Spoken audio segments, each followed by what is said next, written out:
Today, we're going to talk about a really powerful idea. What if our biggest mental struggles, the anxiety, the overthinking, aren't actually who we are?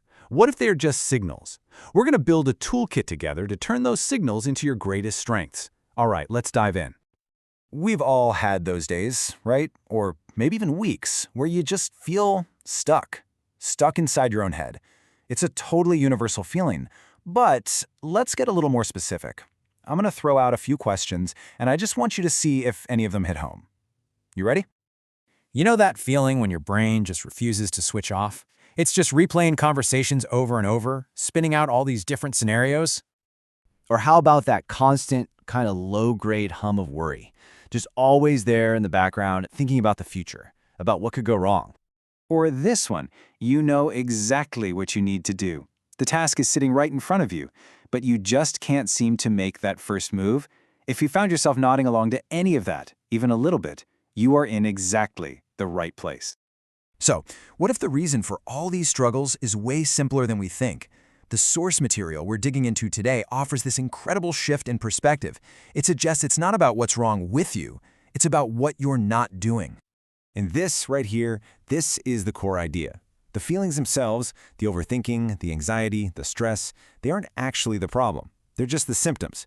The real root cause is a lack of a specific, concrete action. So if the feeling is just a signal that we're not moving, the real question becomes, how do we start? And that is where our toolkit comes in. For 5 of these really common feelings, we're going to unpack 5 specific actions that are basically the antidote. Think of this as building a set of real, practical tools you can reach for anytime you start to feel stuck. So let's start with all my fellow overthinkers out there. The first tool in our kit is based on this simple, powerful idea. You overthink because you don't write. When your mind feels like this tangled mess of spaghetti, it's because all those thoughts are just trapped inside your head. Writing is the tool you use to get them out. So here's how it actually works. First, you just externalize your thoughts. Get them out of your head and onto a piece of paper or a screen. Instantly, they start to lose some of their power. Second, you can give them some structure. You can put them in lists, group them together. You can actually see them for what they are. And finally, with that newfound clarity, you can stop spinning in circles and start actually finding some solutions. Okay, what about anxiety? Well, for this one, the antidote is pure action. As the source material says, you're anxious because you don't act. See, anxiety loves it when you're still. It feeds on you just thinking and worrying about what might happen. Action is the one thing that starves it of its power. Now, the key here is not to solve the whole giant problem at once. It's just about breaking the paralysis with one tiny physical action. Seriously, it could be doing the dishes, answering one email, just going for a walk around the block. That single step creates momentum. It immediately shifts your focus away from the feeling of worry and onto the process of doing. And that's where you start to get your control back. Tool number 3 is for a classic enemy, procrastination. You procrastinate because you don't have a plan. We often think procrastination is just about being lazy, but most of the time it's just a sign that we're completely overwhelmed. We don't know where on earth to start, so we just don't. A plan is the perfect antidote. And a really good plan starts with just one thing: defining the absolute smallest, easiest first step. That's it. From there, you can map out the next couple of steps. What this does is it removes all the mental friction. You don't have to think about what to do anymore. You just do the next thing on the list.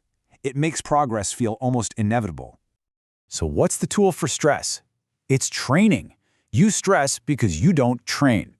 Now this one is all about that deep, powerful connection between our minds and our bodies. Think about it. Stress is often just a bunch of pent-up mental and emotional energy with absolutely nowhere to go.